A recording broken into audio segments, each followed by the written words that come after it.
Hello mga idol, please like, share and subscribe for more novel stories to uploads. Diyos ng Digmaan, JC Entertainment. Kabanata 1521. Ang suntok ni Jack ay nagpalipad paatras sa Third Elder, kaya't lumipad siya ng mga 100 metro bago siya nakabangon. Hinawakan ng ikatlong Elder ang kanyang kanang braso gamit ang kanyang kaliwang braso. Nabali ang kanyang kanang braso dahil sa impact ng mabali ang mga buto sa ilang bahagi. Paano ito posible? Nasaktan ng ikatlong Elder. Mukhang nabali ang braso niya, no? Sok. Baka gumaling lang siya sa loob ng 8 hanggang 10 araw kahit uminom pa siya ng pills para gumaling ang sugat niya. Nako, ano ang husay sa pakikipaglaban ng binatang iyon? Ang ikatlong Elder ay isang master na may mas mataas na kapangyarihan sa pakikipaglaban sa ating sinaunang angkan, ngunit ang binatang ito ay nagtagumpay sa kanya ng ganoon kadali. Ang kanyang kapangyarihan sa pakikipaglaban ay isa sa pinakamataas sa mga matatanda sa pinakamataas na yugto ng tunay na antas ng Diyos. Ang mga disipulo mula sa Flying Eagle Sect ay nabigla sa kaibuturan ng ang kanilang mga mata ay halos lumuwa sa kanilang mga socket. Ang nangyari ay tuluyang nagpabaligtad sa kanilang pagkilala. Sa kanilang opinyon, imposible para sa mga master ng nakababatang henerasyon na makipagkompetensya sa mga master ng mas lumang henerasyon, gaano man sila kalakas. Pagkatapos ng lahat, hindi lamang ang mga matatanda ay nasa pinakamataas na yugto ng tunay na antas ng Diyos, ngunit sila rin ay nasa antas ng kahusayan sa pakikipaglaban sa loob ng maraming taon. Masyadong malakas ang lalaking ito. Napalunok si Daniela. Nagtataka ako kung ano ang mangyayari kung gagamitin niya ang kanyang buong kapangyarihan. Siguro ginamit niya ang buong kapangyarihan niya, no? Napalunok din ng laway si Helena na nasa tabi niya habang walang kasiguraduhan ang pagsasalita. Gayunpaman, hindi nila alam na si Jack ay nakapasok na sa pinakamataas na yugto ng tunay na antas ng Diyos, at hindi niya kailangang gamitin ang kanyang buong lakas para labanan ang isang taong may parehong husay sa pakikipaglaban. Ang matandang babae ay hindi mabubuhay at umiiyak kung siya ay tunay. Ang matandang babae ay humagulgol sa sakit at ang kanyang paghihirap ay nabawasan lamang ng kaunti pagkatapos niyang inumin ang isang gamot na pampagaling at inumin ito. How dare you sakta ng isang elder mula sa Flying Eagle Sect, binata? Hayaan mo akong turuan ka, isang hindi alam ang kalawakan ng langit at lupa, ng isang leksyon. Ang sect master ng Flying Eagle Sect ay nakaramdam ng kahihiyan nang makita niya kung paano natalo ang isang elder mula sa kanyang sinaunang clan. Pagkatapos ay pinakawalan niya ang kanyang napakalakas na aura at direktang lumipad palabas sa isang iglap na bangga kay Jack. Kumilos na ang sect master. Tapos na ang lalaking iyon para sa oras na ito. Tama, patay na ang lalaking iyon, ngayong kumilos na ang sect master. Medyo lumakas ang loob ng mga disipulo ng Flying Eagle Sect nang makita nila ang kanilang sect master na diretsong kumilos. Gayunpaman, hindi nila inaasahan na ang kanilang sect master ay ipapadala sa paglipad pabalik sa susunod na segundo habang si Jackie ay nanatili sa kanyang kinatatayuan at hindi man lang nagpatinag kahit isang hakbang paatras. Ito, hindi lamang ang mga tao mula sa Flying Eagle Sect, ngunit maging ang mga mula sa Supreme Clarity Sect ay natigilan sa kanilang nakita. Ito ay parang isang out-of-body na karanasan, lubos na surreal. Isang binata mula sa isang anino na pamilya ang may kakayahang palayasin ang kanilang sect master. Kabanata 1522. Nagawa ng master ng Flying Eagle Sect na patatagin ang kanyang sarili sa matinding kahirapan bago iwinagayway ang kanyang bahagyang namamanhid na mga kamay ng mariin. Ang kanyang ekspresyon ay tila madilim, tumigas. Sa kabila ng paggamit ng kanyang chi. Doon, itinapon pa rin siya sa hangin. Pinatunayan nito kung gaano kalaki ang taglay na chi ni Jackie sa kanya, at ang kanyang enerhiya ay nakakatakot din. Sa huli, pansamantalang lumambat si Griffin. Ngumiti siya kay Jack nang walang pakialam at sinabi, kung gayon, ipaalam sa amin kung anong uri ng kaayusan ang mas angkop sa kasong ito, binata. Napakaraming puwersa dito, at mahirap gumawa ng mga dibisyon. Iminungkahi namin ang plano ng may pagsasaalang-alang para sa inyong mga anino na pamilya sa isip, kaya huwag mong sabihing hindi ko kayo binalaan kapag kayo ay nagkaroon ng napakaraming mga lugar, hindi kayo nakilala ng mga tao, dahil lamang sa mapanganib na mga lugar ang inyong nakilala. Maraming miyembro mula sa mga pamilya ng anino ang naguguluhan. Si Jackie ay hindi kapani-pani walang malakas, at ito ay medyo nakakatakot. Ang sect master ng Cloud Sky Sect at ang sect master ng Flying Eagle Sect ay maaari lamang umatras dahil wala silang pakinabang sa kanilang laban. Bumaling ang lahat kay Jack, alam nilang hindi madaling gumawa ng mga dibisyon at pagsasaayos. Kung tutusin, napakaraming puwersa at mahirap gumawa ng mga karaniwang kaayusan. Napaisip si Jack bago siya ngumiti sa kalaban. I have something in mind. It's unfair for US to get one while you get 3 of the remaining 4 dangerous areas. I'm sure hindi ka papayag kung 3 ang makuha natin at 1 ang makukuha mo. Kung ganoon, hatiin natin ng pantay-pantay.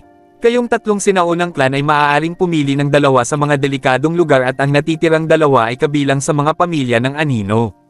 Okay, ito ay maaaring gumana. Paghiwalayin na lang natin ito ng ganyan. Agad namang tumayo si Quentin at pumayag dito. Para sa kanya, si Jackie ay isang binata na may napakalakas na kapangyarihan sa pakikipaglaban at hindi niya magagawang patayin siya ng mag-isa. Sa kabilang banda, ang pagkakaroon ng ilang mga kamay upang tulungan siya ay magagawa ang lansihin. Una at pangunahin, kailangan niyang ihinto ang pagsasaalang-alang sa paghihiganti pansamantala at makipaglaban para sa 2 mapanganib na lugar. Kahit papaano ay magkakaroon sila ng pagkakataong makakuha ng isang ball ang bato. Kung mayroon lang silang isang delikadong lugar na may isang bola, baka hindi siya manalo kung kailangan niyang labanan si Jack para makuha sila. Sumasang-ayon din ako. Ang Panginoon ng pamilya ng mga Tudor, si Karima, ay nagtaas din ng kanyang kamay upang ipakita ang kanyang pagsang-ayon. Oo, pumayag din ako. Sumang-ayon din ng malakas ang mga miyembro ng iba pang pamilya ng anino. Sa kabilang banda, ang mga miyembro ng 3 sinaunang angkan ay nagningning sa mungkahi. Ano ang dapat nilang gawin kapag may 2 mapanganib na lugar na may 3 sinaunang angkan? Gayunpaman, ang mga pagkalugi ay hindi kakayanin kung ang magkabilang panig ay nagsimulang mag-away. Ituloy na natin yan. Si Joel ang unang nakipagkompromiso. Napabuntong hininga siya habang nakatingin kina Oriole at Griffin. Ano sa tingin niyo 2? Tumanggo ang magkabilang panig. Sige, gawin natin ang kaayusan. Gayunpaman, pipili muna tayo sa natitirang 4 na mapanganib na lugar. Oo naman. Tumanggo si Jack. Bagamat mukhang hindi siya natatakot sa mga ito, hindi niya magawang kumilos ng labi sa mga tao mula sa mga sinaunang angkan. Pagkatapos ng lahat, ang kabilang partido ay may malalim na background, at maraming miyembro ng pamilyang puti ang mamamatay kapag sumiklab ang labanan. Higit pa riyan, ang mga pamilya ng anino ay hindi nagkakaisa gaya ng tila sila. Pipili natin ang Night Forest at ang Dragon Head Black Mountain dahil mas pamilyar ang ating mga disipulo sa 2 mapanganib na lugar na ito. Mas malapit din ang mga lugar na ito sa posisyon nating 3. Sinaunang angkan. Pinag-isipan ito ni Joel at tinanong ang 2 pang pinuno ng sekta, ano ang palagay ninyo tungkol dito? Oo, gagana iyon ng maayos. Kabanata 15:23. Tumanggo rin ang 2. Napatango na lang si Jack at ang iba pagkatapos nilang magtinginan. Sige, pupunta tayo sa Bright Snow Mountain at Black Windy Island. Umalis na tayo. Ang mga tao mula sa 3 sinaunang angkan ay umalis sa lugar habang sila ay kumakaway. Pagkaalis nila, galit na sinabi ni Quentin, gusto lang ng mga Fox na iyon na apihin ang lahat dito. Tama. Sa 4 na mapanganib na lugar, ang Night Forest at ang Dragon Head Black Mountain ay hindi kasing delikado ng Bright Snow Mountain at Black Windy Island. Ang mga kaawa-awang taong iyon ay nag-iwan ng 2 lugar na mapanganib para sa atin. Ang isa pang elder mula sa pamilya Hunt ay mukhang galit na galit. Makontento ka. Kung hindi dahil sa malakas na lakas ng pakikipaglaban ni Brother Jack at pakikipaglaban para sa 2 mapanganib na lugar, isa lang ang makukuha natin. Interjected Master Lucas na may mapait na ngiti. Paano natin susunod na hatiin ang mga lugar sa ating sarili?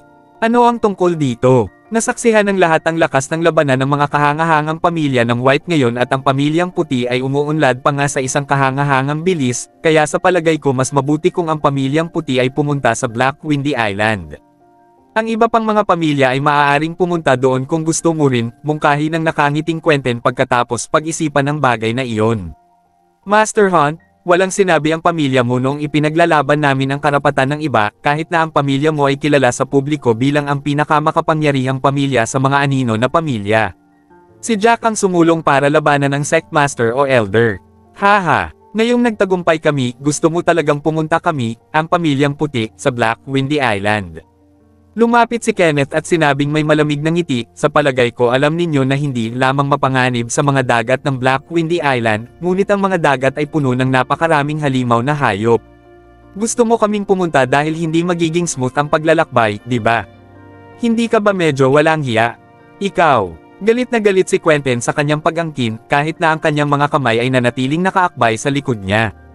Masyado mo itong iniisip ko lang kung ano ang makakabuti para sa lahat, hindi ba tayo madaling makakuha ng bolang bato pagkatapos mapunta sa Black Windy Island dahil masyadong delikado si Jack at napakaganda ng pag-unlad ng pamilyang White, hindi ba kung ang mga taong may kakayahan ay gumawa ng mas maraming trabaho at makakatulong sa pagpapagaan ng pasanin ng iba? Kung ganoon nga, Master Hunt, ang ibig sabihin ba nito ay plano ng mga Hunt na pumunta sa Bright Snow Mountain? Mukhang walang pakialam si Jack. Mahinahon siyang ngumiti habang nasa likod ang mga kamay. Ang naguguluhan na si Quentin ay umubo at sinabing, ang aming Hunts ay pupunta talaga sa Bright Snow Mountain dahil mas malapit tayo sa lugar. Hindi ba normal iyon? Nakangiting nagsalita si Quentin, ang mga Lagorios ay natural na gustong sumama at tingnan ang Bright Snow Mountain. Pupunta rin tayo sa Bright Snow Mountain. Ang Panginoon ng pamilyang Trevino ay tumunog din. Ang tatlong pamilyang iyon ay nagtutulungan at na-corner ang iba pang mga pamilya dati, at maraming pamilya ang nakakaalam nito. Kung mag-isa silang pumunta sa Black Windy Island, sino ang nakakaalam kung ilang pamilya ang matukoy sa kanilang pamilyang Trevino? Malinaw, ang pagiging kasama ng Hunts at ang Lagorios ang magiging pinakaligtas. Sige, pupunta ang White family natin sa Black Windy Island. Tumanggaw si Jack at direktang lumipad sa kabilang side habang nagsasalita, dapat sumama ang mga pupunta sa Black Windy Island. Ang mga pupunta sa Bright Snow Mountain ay makakatayo kasama ng Master Hunt. Tumingin si Daniela kay Alejandro na nasa tabi niya at nakangiting nagtanong, pare, pwede ba, pupunta ba tayo sa Black Windy Island? Kabanata 1524. Kalokohan. Can we choose not there? Mukhang sinundan siya ng kaluluwa mo. Don't think I don't know about this, you're the one who's head over heels for Jack while your sister is fake date him. Pagmamaktol ni Alejandro habang nakatitig kay Daniela bago lumipad patungo kay Jack at sa kanyang kumpanya. Paano ito posible? Hindi ba't ang mga Cabello ay nagkikimkim ng sama ng loob sa pamilyang puti? Paano sila naging magkaibigan kaagad? Ang ilan sa mga pamilya ng Anino ay nagbubulungan at nagchichismisan sa kanilang sarili nang makita nila ang eksenang ito. Haha, ang mga sama ng loob na iyon ay matagal nang nangyari. Anong mga sama ng loob ang hindi natin mabitawan pagkatapos ng napakaraming taon? Bukod doon, ang panganay na young mistress na si Cabello ay may relasyon kay Jack. Nagde-date sila sa isa't isa na nagpapahiwatig na maaaring mangyari ang mga wedding bell sa hinaharap. Mukhang ganap na nagkasundo ang dalawang pamilyang ito. Ngumiti ang isa pang Panginoon ng pamilya at sinabing, ang mga mula sa pamilyang puti at pamilyang Cabello ay hindi mahina sa kapangyarihang panlaban sa kabila ng pagiging mabait. Wala tayong makukuhang mabuti kung susundin natin ang mga Hunt, kaya sundin na lang natin ang pamilyang puti. Ang Panginoon ng pamilya ay pumunta at tumayo sa tabi ni Jack kasama ang kanyang mga tao. Nang walang gaanong pag-iisip, ang mga Tudor ay nagtungo upang sundan ang puti at ang mga Cabello. Bukod doon, nakatayo rin ang pamilya Lucas sa gilid ni Jack. Ang natitirang pamilyang Norman at ang pamilyang Canmore mula sa mga first-class shadow na pamilya ay piniling lumipad patungo sa pamilyang Hunt. Malinaw na ayaw nilang ipagsapalaran ang kanilang sarili sa isang lugar tulad ng Black Windy Island. Alam din ng mga tao mula sa iba pang pangalawang klaseng maharlikang pamilya at pangatlong klaseng aristokratikong pamilya kung gaano kakilakilabot ang Black Windy Island. Hindi lamang ito magkakaroon ng mahabang paglalakbay, ngunit ang lahat ng uri ng mga panganib ay nasa kalsada, lalo pat ipagsapalaran ang lahat sa isang lugar tulad ng Black Windy Island. Kaya naman, 60% ng mga mula sa pangalawang klase at pangatlong klase na mga aristokratikong pamilya ay sumama sa Hunts, piniling pumunta sa Bright Snow Mountain, 40% lamang ng mga taong iyon ang piniling pumunta sa Black Windy Island. Nilaybot ng tingin ni Nash ang lahat ng naruroon habang ang lahat ay nahahati sa dalawa. Kumaway siya habang nagsasalita, sige, kung ganoon, alis na tayo. Umalis ang lahat at pumunta sa Timog Silangan. Pagkaalis ni Jack at ng iba pa, curious na tinanong ni Trenton si Quentin, Master Hunt, pinatay ni Jack ang dalawa mong anak at inamin niya ito. Hindi mo ba gustong makaganti? Kalokohan. Paanong hindi ko maiisip ang paghihiganti? Tumingin si Quentin sa direksyon kung saan umalis si Jack at ang iba pa bago idinagdag, gusto kong maghiganti, ngunit ang paghihiganti ba ay isang simpleng bagay? Hindi mo ba nakita ang lakas ng pakikipaglaban ng batang iyon? Siya ay may kahangahangang kapangyarihan sa pakikipaglaban, at ang dalawang sect master na iyon ay walang kalaban-laban para sa kanya, sila ay nabigo sa harap niya. Sa tingin mo ba kaya kung manalo laban sa batang iyon sa ilalim ng ganoong sitwasyon? Agad namang sinabi ni Trenton, maaaring minamaliit siya ng dalawang sect master na iyon, kaya sinamantala sila ng binata. Kung hindi nila siya minamaliit, baka hindi. Sinaman siya ng malamig na tingin ni Quentin. Mapapaliwanag pa rin kung sinasabi mo na minamaliit siya ng unang Sectmaster, ngunit ang pangalawang Sectmaster ay malinaw na. Hindi kumilos pagkatapos na masugitan ang kanyang elder. Kabanata 1525. Hindi ibig sabihin na mas malakas si Jack sa kanila. Kung tutusin, regular lang silang nagpalitan ng suntok doon, hindi sa martial techniques o iba pa. Kung talagang ibinigay nila ang lahat, sa tingin ko ay hindi nanalo si Jack. Hindi pa rin kumbinsido si Trenton. Gusto niyang umasa sa Cloud Sky Sect para lipulin ang pamilyang puti, at laking tuwa niya nang salakayin ni Joel si Jack, ngunit hindi niya inasahan na ipapalipad ni Jack si Joel sa ere. Nahihiya pang kumilos si Joel dahil ang daming miyembro ng Shadow Family ang nakatingin sa kanila. Iyon ay maipaliwanag, hindi bababasa. Gayunpaman, ang pamilya Hunt ay hindi mahinang kapangyarihan, at mas mabuti kung ang Hunts ay lumaban-laban sa pamilyang White. Oo, ngunit wala akong gaanong katiyakan sa bagay na iyon. Ang binata mula sa pamilyang puti ay may kapangyarihan na higit sa inaasahan natin. Gayunpaman, maaari nating mapatay siya kung mayroon tayong 4 o 5 tao na umatake sa kanya ng sabay-sabay, paliwanag ni Quentin pagkatapos niyang isipin ito. Paano ito posible? Kahit na ang binata ay may husay sa pakikipaglaban sa pinakamataas na yugto ng tunay na antas ng Diyos, katatapos lang niyang makapasok sa antas na iyon. Ang isang master na tulad mo ay sapat na upang labanan ang ilan sa kanila. Kung maghagis pa ako ng 1 o 2 pa, tiyak na mapapatay natin siya. Giit ni Trenton ng may kumpiyansa. Huwag mo nang isipin pa ang pagpatay sa kanya. Tere at inspeksyonin muna natin ang mga mapanganib na lugar. Hindi ko rin alam kung ang bola ang mahalagang bagay para tumulong na makapasok sa Ultimate God level. Sigh. Kunin muna natin ang bolang iyon. Bago ang anumang bagay. Pag-aralan natin itong mabuti, mas madaling makapasok sa sukdulang antas ng Diyos para makaganti ako noon. Mahigpit na binobola ni Quentin ang kanyang mga kamao bago siya kumaway sa kanila at sinabing, halika, umalis na tayo. Kapag nakarating na tayo sa Bright Snow Mountain, hiwalay na tayong kikilos. Bahala na sa kani-kanilang kakayahan para mahanap at makuha ang batong bola. Jack, ito, para sa iyo ito. Lumipad si Daniela patungo sa lumilipad na espada ng pamilyang puti at nagpasa ng isang maliit na bote kay Jack. Ito ang bone marrow cleansing water mula sa aming pamilya ng isang tao ay nangangailangan lamang ng 1 o 2 patak, at may sapat na para sa 12 tao sa bote na iyon. Ganun ba? Salamat. Agad na itinago ni Jack ang bote ng porselana sa kanyang special na singsing bago siya mahinang nagsalita, hindi mo ba masisisi ang ama at ang iba pa kung alam nilang ibinigay mo ito sa akin, pero huwag kang mag-alala, alam na ng tatay ko ang tungkol dito, kaya ayos lang. Humajejek siya. At saka, alam din ng tatay ko na gusto kita at nagpapanggap ka lang na nakikipag-date sa kapatid ko, though hindi pa natin oras para i-announce ang relasyon natin. Magagawa natin yan pagdating ng tamang panahon. Bulalas ni Daniela habang nakangiti ng masayang puno ng pananabik. Pagkaraan ng ilang oras na paglipad, itinigil ni Jack ang kanyang lumilipad na espada at, lumingon sa mga kasama niya, sinabing, naniniwala akong lahat ng tao rito ay handang sundan tayo sa Black Windy Island, ngunit sigurado akong lahat ay may kanya-kanyang agenda. Gusto kong magtanong ngayon dahil isa lang sa mga ball ang iyon ang naroroon, dapat bang maghiwalay ang mga pamilya upang magsagawa ng mga individual na paghahanap kapag nakarating na kami doon?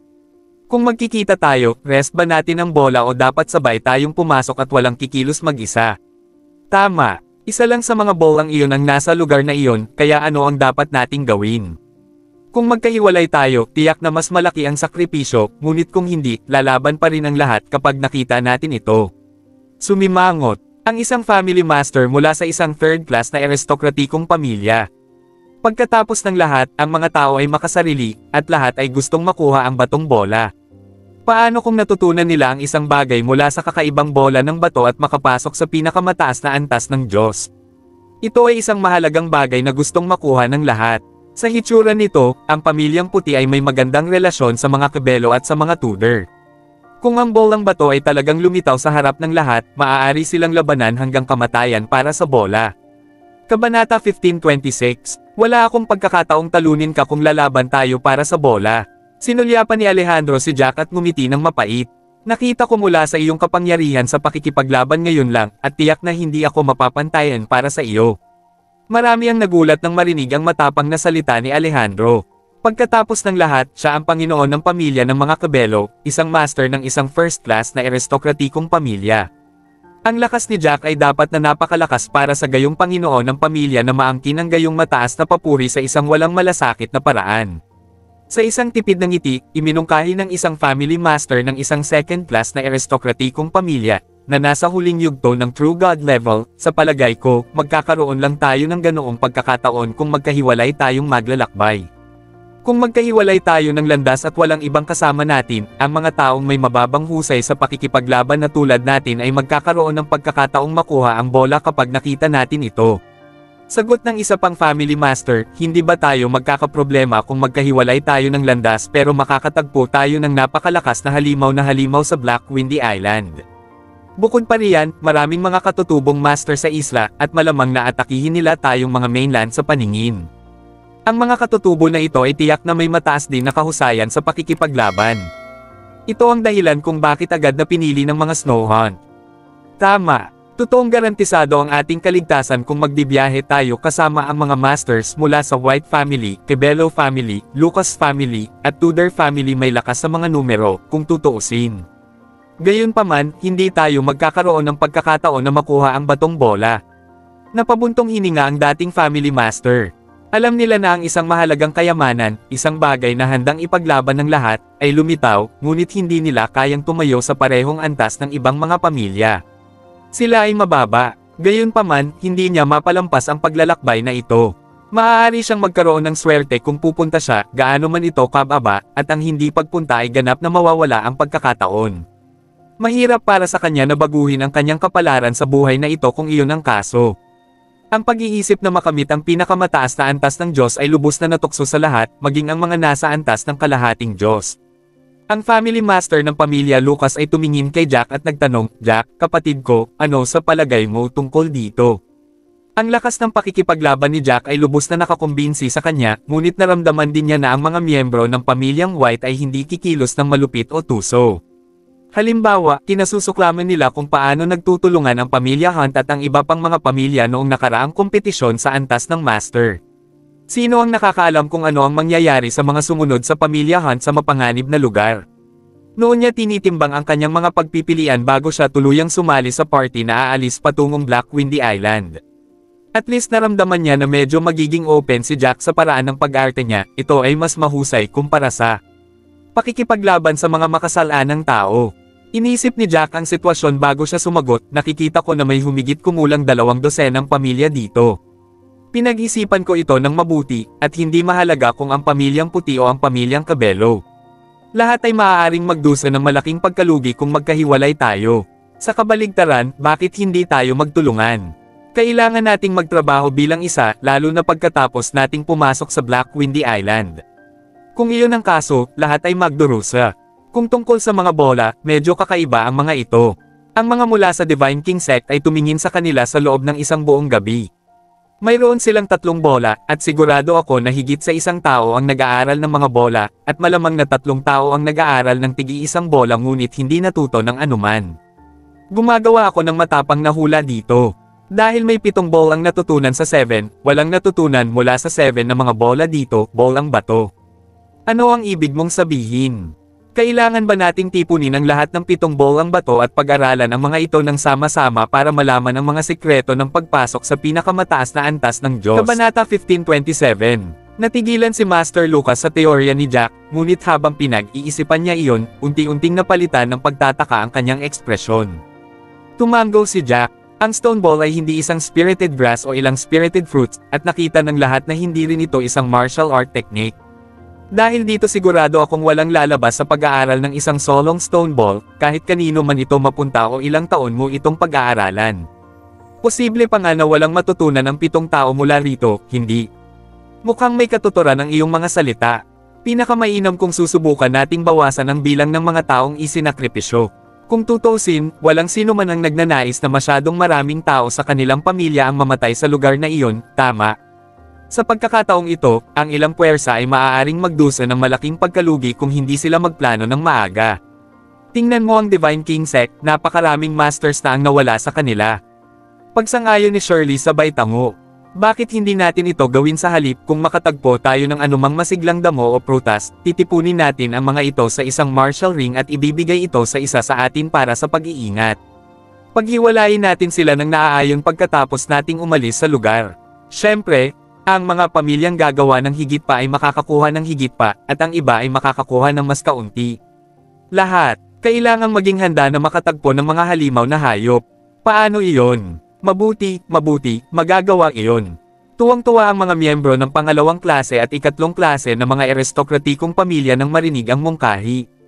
Sa una ay nababahala sila na napakaraming tao ang mamamatay at, higit pa, natatakot na ang mga unang klaseng aristokratikong pamilya ay kukuha ng bolang bato o papatayin ang kanilang mga alagad sa pagpasok sa mapanganib na lugar. Ang suhestyon na sinabi ni Shirley, gayunpaman, ay nakinabang sa kanila dahil masisiguro nito ang kaligtasan ng kanilang mga tao habang mayroon silang bahagi ng mga item mula sa mapanganib na lugar. Haha, mukhang gumawa tayo ng matalinong pagpili na sundan si Master White at ang iba pa. Ang isa sa mga master ng pamilya ay tumawa at nagsalita ng buong puso at marami ang umalingaw-ngaw sa kanyang damdamin. Sa bandang huli, kahit sino ang unang nakakuha ng bolang bato, walang sino man ang pinapayagang kumuha nito kapag ito ay nakaimbak na sa martial ring. Lahat, ano sa palagay mo iyon? Dagdag ni Jack pagkatapos niyang timbangin sa isip. Tiyak, kung hindi ito inimbak ng kabilang partido sa martial ring, hindi ito pag-aari ng sino man, at maaari pa rin nating ipaglaban ito. Ano sa palagay ninyo? Ang isang tao sa intermediate stage ng tunay na antas ng Diyos ay natuwa. Oo, gagana iyan. Hindi ba ito nangangahulugan na ang mga nasa intermediate na yugto ng tunay na antas ng Diyos ay maaaring subukan ito? Sige, dahil ikaw ang pinakamalakas na tao dito, susundin namin ang sinabi mo. Si Alejandro sa una ay malungkot tungkol sa ilang mga aspeto ngunit siya ay sumang-ayon pa rin dito, alam na hindi siya magkakaroon ng pagkakataon na makuha ang bola ng walang anumang mga patakaran dahil hindi siya kasing lakas ni Jack. Tumanggaw si Jack at nagpatuloy, gayunpaman, kailangan nating pagtibayin ang isa pang bagay ngayon, at kahit na sino ang makakuha ng bolang bato sa huli, maaari itong ilagay sa kanilang pamilya. Gayunpaman, ang bolang bato na ito ay pagmamayari ng lahat ng naruroon. Nangangahulugan ito na kung makakamit natin ang isang martial art technique mula sa isahan na bolang ito at makapasok tayo sa sukdulang antas ng pamilya, kailangan nating ipamahagi ang bawat isa. Depende sa mga individual na talento para makita kung sino ang makakapasok sa sukdulang antas ng Diyos. Kamangha-manghang. Ang iyong mungkahi ay maingat na isinasaalang-alang ang lahat, Young Master Jack. Kahanga-hanga. Oo, Young Master Jack. Kami, ang mga third class na aristokratikong pamilya, ay magkakaroon ng ganoong pagkakataon sa mungkahing ito. Maraming miyembro ng third class na aristokratikong pamilya ang tumingin kay Jack sa ibang liwanag. Siya at ang kanyang pamilyang puti ay makapangyarihang mga tao, ngunit isinasaalang-alang pa rin niya ang kanilang mga kalagayan. Napakabata, ngunit dinala niya ang buong mundo sa kanyang puso. Kabanata 1528. Tumingin si Jack sa iba pang mga panginoon ng pamilya ng mga first class na aristokratikong pamilya at nakangiting nagtanong, paano ito? Master Cabello, Master Lucas, ano sa palagay ninyo? Haha, walang problema dyan. Kung ito ay isang martial art technique, tiyak na maibabahagi natin ito sa lahat. Kung tutusin, ito ay para sa ikabubuti ng lahat. Kailangan nating subukan ang lahat ng ating makakaya sa pagbuo ng isang alyansa dahil ito ay makikinabang sa lahat. Pumalaklak si Alejandro at tumanggo bilang kasiyahan, nagsimulang humanga sa pananaw ng kanyang anak. Kailangan niyang aminin na master talaga si Jack.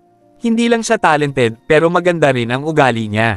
Higit sa lahat, napakatalino niya dahil alam niya kung paano manalo sa mga miyembro ng second class at third class na mga aristokratikong pamilya. Ang mga miyembro ng second class at third class na mga aristokratikong pamilya na sumunod sa kanila ay maaari pang subukan na magpakasawa o mantikilya ang White family pagkatapos ng sinabi at ginawa ni Jack. Sa ganoong antas, ang pamilyang puti ay tiyak na lalabas bilang pinakamahusay sa mga pamilya ng anino sa madaling panahon. Sa kabaligtaran, ang Hunts ay palaging labis na nangingibabaw. Napagpasyahan ni Alejandro na sa kanilang saloobin, tiyak na hindi sila makikipagtulungan sa mga pangalawang uri at pangatlong uri ng mga aristokratikong pamilyang ito, lalo pa ang pagbubuo ng gayong mga maginoong kasunduan sa kanila.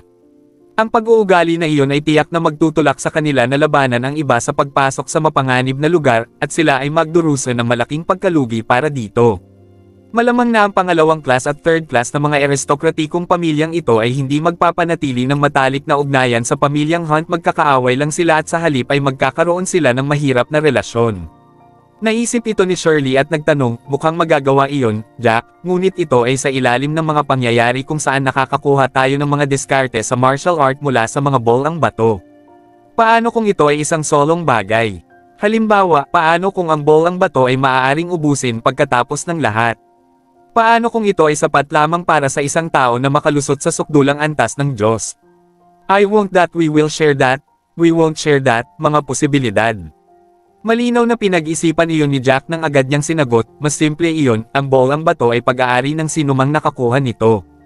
Tutal, ang taong ito ay nakipaglaban ng husto upang makuha ang bagay, at kailangan nating igalang kung sino man ito, tama. Ang ibig kong sabihin ay kung maibabahagi ang bagay, ito ay pagmamay-ari ng lahat, ngunit kung hindi, ito ay pag-aari ng taong nakakuha nito. Tumanggaw si Shirley bilang pagsang-ayon. Magagawa iyon. Naayos na iyon. Sa tingin ko ay dapat na tayong magtungo sa Black Windy Island ngayon. Ang mapanganib na lugar ng Black Windy Island ay nasa Black Windy Forest na matatagpuan sa gitna ng isla. Lahat tayo ay kailangang magtulungan pagdating doon. Sige, napagpasyahan na. Ibabalik natin ang bolang bato at pag-aralan ito kapag nakuha natin ito. Kung talagang mabaygo tayong matutunan ng anuman mula rito, hihilingin natin sa ibang mga pamilya na magkakaroon ng mga bolang bato na dalhin sila para sa isang pulong. Pagkatapos ay titingnan natin kung ang lahat ng 7 bola ay kailangang pagsama-samahin para may matutunan tayo mula rito. Nasiyahan si Nash sa performance ng kanyang anak. Nang matapos na nilang pag-usapan ang mga bagay-bagay, nagpatuloy ang lahat sa kanilang paglalakbay at dumiretso sa Black Windy Island. Dahil marami sila at marami sa kanila ay nasa demigod level, ang ilan sa kanila ay nakakalipad ng mabilis, kaya nakarating lamang sila sa dalampasigan na matatagpuan sa timog silangan na direksyon makalipas ang 2 araw. Lumingon si Alejandro sa mga tao habang nagsasalita, lahat, magpahinga na tayo para mabawi ang ating chi. Maraming halimaw na halimaw sa mga dagat na ito at bihira tayong bumiyahe sa dagat, kaya mas mabuting magpahinga muna tayo para mabawi ang ating chi bago tayo magpatuloy sa paglalakbay. Nagpahinga ng ilang oras ang grupo bago sila nagpatuloy sa paglipad gamit ang kanilang mga alpombra, patungo sa malawak na dagat. Kabanata 1529. Ang ating kasalukuyang altitude ay hindi bababa sa 1,000 metro ang layo sa ibabaw ng dagat. Hindi tayo mahahanap ng mga ordinaryong halimaw na halimaw habang ang mga halimaw na hayop na may mababang lakas sa pakikipaglaban ay hindi makakalipad dito, kaya dapat makasigurado ang lahat, sabi ng unang elder ng pamilya Cabello, si Kevin Cabello, sa mga tao habang nakatingin siya sa ilalim nila. Ilang beses na akong naglakbay sa ilang isla sa mga dagat na ito, naghahanap ng mga materyales na ginagamit sa paglilinang ng mga table tasks, at medyo pamilyar ako sa ilang bagay tungkol sa mga dagat na ito.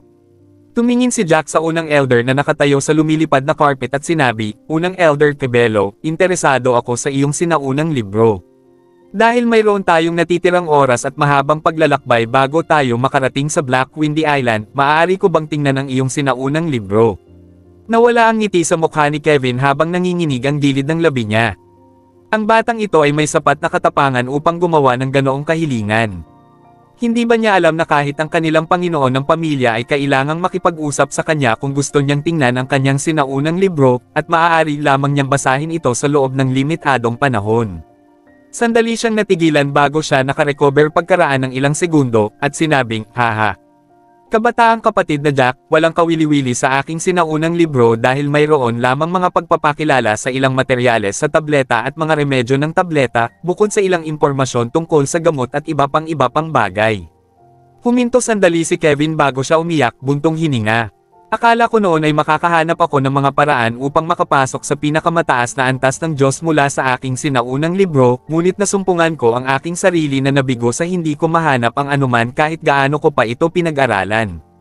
Noon ko naunawaan na ito ay isa lamang tome recording pill na mga remedyo at iba pang mga kasanayang medikal na walang pagsasaalang-alang sa pinakamataas na kakayahan sa antas ng Diyos. Naintindihan naman ni Jack ang gustong sabihin ni Kevin. Talagang matalino ang sagot ng matandang ito. Dahil mataas na ang husay ni Jack sa pakikipaglaban ngayon at mataas ang respeto ng lahat sa kanya, mukhang hindi pinarangalan ng matanda si Jack kung tatanggihan niya ang kahilingan. Natatakot din ang matanda na masaktan siya. Ito ang dahilan kung bakit ang matanda ay maraming sinabi ngunit hindi binanggit kung ipahiram niya kay Jack ang sinaunang tome o hahayaan siyang tumingin sa kanila. Ang pinagbabatayan ng kahulugan ng kanyang mga salita, gayunpaman, ay isinalin sa kanyang pagtanggi na ipahiram kay Jack ang sinaunang aklat. Si Jack, sa halip na magalit, ay ngumiti ng walang pakialam kay Kevin at sinabing dahan-dahan, huwag kang mag-alala, unang Elder Kebelo.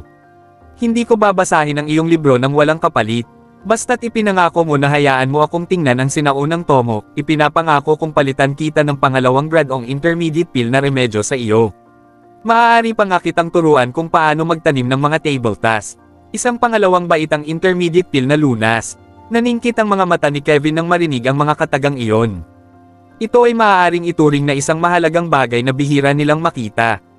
Bagamat marami siyang pangalawa at pangatlong baitang pill na mga remedyo sa kanyang sinaunang libro, sino ang hindi magnanais ng higit pa? Bilang isang taong marunong magtanim ng mga table task, hinahangad niyang magkaroon ng mga ganitong bagay. Gayunpaman, natuwa siya sa katotohanang binanggit ni Jack na maaari niyang turuan siyang magtanim ng mga table task. Malamig na panunokso ni Kevin, haha. Who would have thought you know how to cultivate pills, young man? Mukhang ang galing mo. Ang isang alchemist na may kaunting kaalaman lang tulad mo ay nagpaplanong magturo sa pangalawang baitang elementary alchemist na tulad ko kung paano magtanim ng mga table task. Hindi mo ba pinalalaki ang kakayahan mo? Ngumisi siya habang patuloy na nagsasalita ng may paghamak, sabihin mo sa akin kung gayon, anong mga table task ang plano mong ituro sa akin? Unang baitang elementarya, o unang baitang intermediate? Haha, naisipan ng binatang ito na turuan ang nakakatanda natin kung paano magtanim ng mga table task. Nanaginip ba siya? Talagang iniisip niya na ang pagkakaroon ng mataas na husay sa pakikipaglaban ay nangangahulugang mahusay din siyang magtanim ng mga table task. Maraming kabataan ng pamilya Kebelo ang nagsimulang tumawa kahit na nagsasalita sila ng may mahinang inggit. Sapat na ang mga talento ni Jack para mainggit sila. Ngumiti si Jack nang walang pakialam. Second grade intermediate, paano naman iyon? Kabanata 1530, second grade intermediate. Natigilan si Kevin at hindi nagtagal ay napuno ng gulat ang kanyang mga mata habang bumibigat ang kanyang paghinga. Pagkatapos ng lahat, ang mga remedyo ng tableta ay hindi lamang ang mga bagay na mahalaga sa isang alchemist, ang kanilang kakayahan sa paglinang ng isang mas mataas na grade na tableta ay mas mahalaga. Ang kakayahang magtanim ng mas mataas na grado ng tableta ay minarkahan ang paglaki ng alchemist sa mas mataas na grado. Siyempre, ang halaga na dulot ng matagumpay na paglilinang ng isang tableta ay hindi maihahambing sa mga nakaraang tableta. Ang isang pangalawang baitang elementary alchemist at isang pangalawang baitang intermediate alchemist ay tila bahagyang naiiba ayon sa antas, ngunit ang kaunting pagkakaiba na ito ay sapat na upang itaas ang posisyon ng huli na maging mas mataas kaysa sa iba. Pagkatapos ng lahat, ang halaga ng isang pangalawang baitang intermediate na tableta ay ilang beses na mas mataas kaysa sa isang pangalawang baitang elementarya na tableta. Goodness! Tama ba ang narinig ko sa kanya? Gustong turuan ng binatang ito ang ating unang elder kung paano magtanim ng second grade intermediate pills. Bulalas ng ilan sa mga kabataan mula sa pamilya Kebelo matapos matarante sa pagkabigla, sa pag-aakalang nanaginip sila. Sumimangot ang ilan sa mga matatandang henerasyon at bahagyang hindi makapaniwalang nagtanong, ito ba ay biro? Kahit na ang binatang ito ay marunong magtanim ng mga table task, imposible para sa kanya na matutunan kung paano magtanim ng second grade intermediate pills sa kanyang sarili, di ba? Si Alejandro, na nakatayo sa malapit at hindi napigilan ang sarili, ay agad na humakbang pasulong upang paalalahanan si Kevin, unang elder, ano pa ang hinihintay mo? Wala kang matututuhan tungkol sa sukdulang antas ng Diyos mula sa iyong sinaunang tomo. Bakit hindi mo siya hayaang basahin ang mga ito? Kayong dalawa ay mga alchemist, at walang kakaibang matuto sa isa't isa, tama? Nagdadalawang isip pa si Kevin pagkatapos niyang marinig ito. Pinag-isipan niya ito at tinanong si Jack, talagang alam mo ba kung paano magtanim ng mga second grade intermediate na table task? Tumawa si Jack at sinabing, haha. Siyempre, sa tingin mo ba magsisinungaling ako sa'yo? Tutal, ako ang family master inheritor ng White family. Paano ako magsisinungaling sa'yo sa harap ng napakaraming tao? Natahimik sandali si Kevin bago nagdagdag ng isa pang kondisyon para sa kanyang sarili, kung ganoon nga, bukod sa pagbibigay sa akin ng second grade intermediate pill na remedyo at pangakong tuturuan ako kung paano magtanim. Itong mga tabletang ito, kailangan mo muna akong bigyan ng second grade intermediate pill. Paano ko pa malalaman na tutuperin mo ang pangako mong? Tuturuan ako sa hinaharap. Tama, kailangan mo siyang bigyan ng kahit isang second grade intermediate pill. Tumahimik si Alejandro dahil ito ay mahusay para sa kanila na makakuha ng higit pang mga benepisyo. Ang ilan sa kanila na nakauunawa ng mga table task ay natigilan din pagkatapos nilang marinig ang bulalas ng unang elder.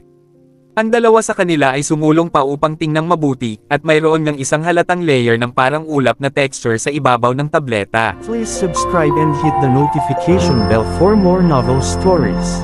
JC Entertainment.